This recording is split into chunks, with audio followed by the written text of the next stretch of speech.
So the games console industry is a complete mess right now. There's all sorts of news coming out from everyone from Sony to Xbox to even Nintendo creeping in with some news here and there. And Microsoft have been saying some quite worrying things about the Xbox. So what's going on with Microsoft?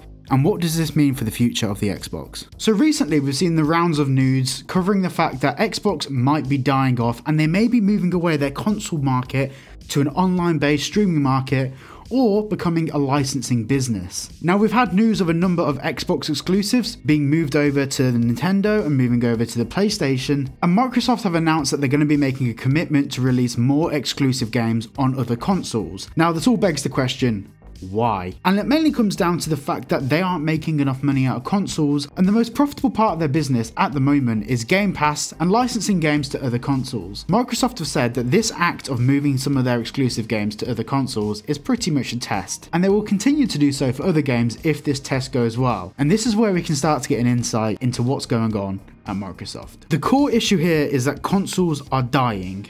Well, kind of. The problem is, between the year 2000 and 2010, we saw the biggest innovation in the gaming industry we've ever seen. And not just the gaming industry, in fact all tech industries. Everything from phones to computers to gaming to the games themselves, and the developers were all experimenting with new titles, new software, new hardware, and any form of innovation that they can try and do to have a leg up on the competition, but also to make use of more advanced semiconductors. But from 2010 to 2020, we started to see the industry flatline and taper off, and there's two main reasons for this. Firstly, innovation slowed down. Of course, we had some amazing games like The Last of Us, GTA 5, amongst many other games. There was a lot of innovation in the industry, but within the 2000s, gaming had reached everyone. In the world, there's only so many people that will play games, and it looked like we hit somewhat of a virtual ceiling on that, where it couldn't really grow too much beyond that unless something happened to push the market back into gaming, which we'll get onto in a bit. But all of the data we have for games consoles over the last 5 years in particular is completely skewed, and it's a complete mess. At the start of 2020 in the pandemic, console sales went through the roof because people were stuck at home,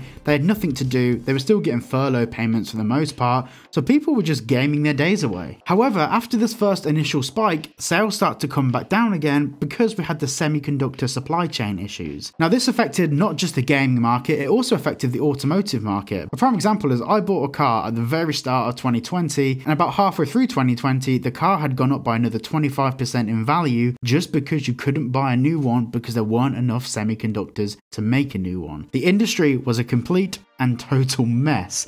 And this carried over to the gaming industry. We were seeing PlayStation 5s on launch day selling for double list price because people were buying stock and reselling it. There became a whole black market for PS5s. It was crazy. And these massive price hikes encouraged people to not buy the console. In fact, this was a massive deterrent for anyone buying a PS5 at the time because no one wants to pay double over list for a console. And by the time the console prices really started to come back down to an industry average and become more affordable, people were heading back to work, or people were working from home, working remotely, or people were going back to school. The market itself had pretty much plateaued and fizzled out. So the PS5 launch was pretty tainted from everything that happened with the semiconductor industry. And all of these same rules applied to the Xbox also. People were buying consoles en masse, and then when people went back to work, they were abandoning their consoles. So Microsoft had to find new ways to monetize the Xbox brand, which is where Xbox Game Pass becomes very important to the story. But the problem is all of this data we have for these console sales and people being active and online and gaming sessions is completely null and void because every single country had different restrictions and laws that came into place during the pandemic, and certain countries experienced more game sales than others,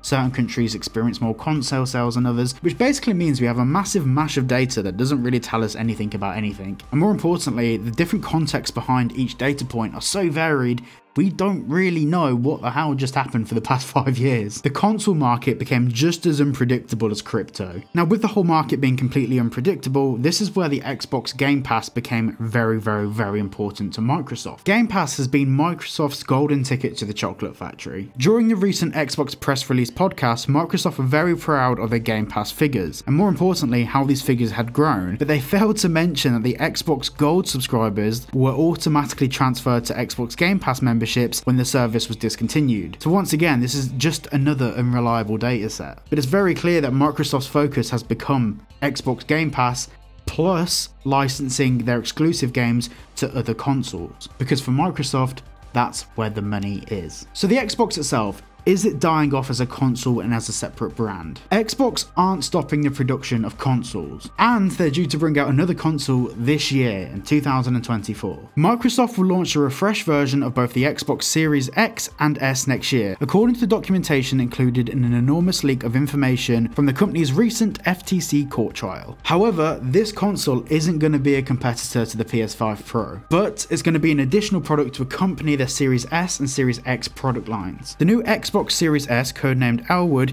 keeps the current Series S look and the $299 price. It's set to launch slightly earlier in August next year. That's actually August this year. This article was written in December. Elwood features 1TB internal storage and again, faster Wi-Fi, reduced power, and the new Xbox controller, which also leaked today. It would appear that this console isn't to push the boundaries of tech, but more to tick some corporate tick boxes. For example, the console is going to be more efficient, its thermal management is going to be better, the console is going to be made from recycled plastics, and overall it's going to be a more sustainably made console. Now, this console isn't really going to be for gamers. This is going to be some corporate way to do some tick boxes about sustainability, which is absolutely fine. But there is something very interesting about to happen with Microsoft. During the recent press release podcast that they did, Microsoft announced that they are working on the next generation Xbox. And I've never been a massive Xbox fan. I've had 2 Xboxes and both of them are broken. So I'm not the biggest Xbox fan, but if what they're saying about this new Xbox is true, this could be me leaving PlayStation and moving to Xbox. According to Microsoft, their next generation Xbox will be the biggest leap in gaming technology ever seen prior. Now, if we just put that into context, like the difference between the PS1 and PS2 was outstanding. The difference between the PS2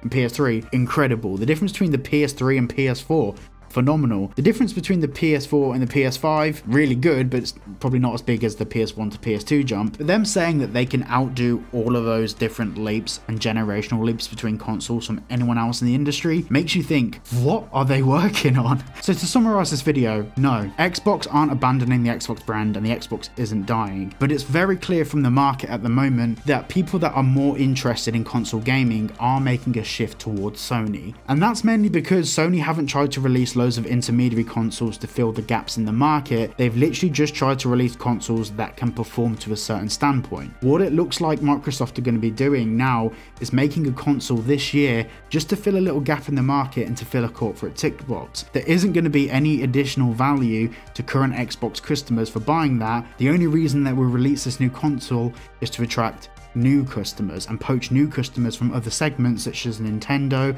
maybe even PlayStation for example. They're not going to be releasing this new console to attract their existing customer base, because if you've already got a Series S or a Series X, this new console is not going to make a difference to your gaming experience. And this also shows a core focus from Microsoft in pushing their focus towards Game Pass and also licensing games to other parties. They know that that's where the money is going to be, because if they can't make enough money out of their own console, they might as well license their exclusive games out to other consoles and make some money off the back of that. It looks like they're trying to become the marketplace and storefront of the gaming industry, not the console makers which the games are played on. Now, until we hear more news about this next generation of gaming that Xbox are looking at bringing forwards, we don't really know too much. But as soon as we have some more solid news about the next generation of Xbox gaming, I'll have it as the pinned comment on this video. So thank you all for watching.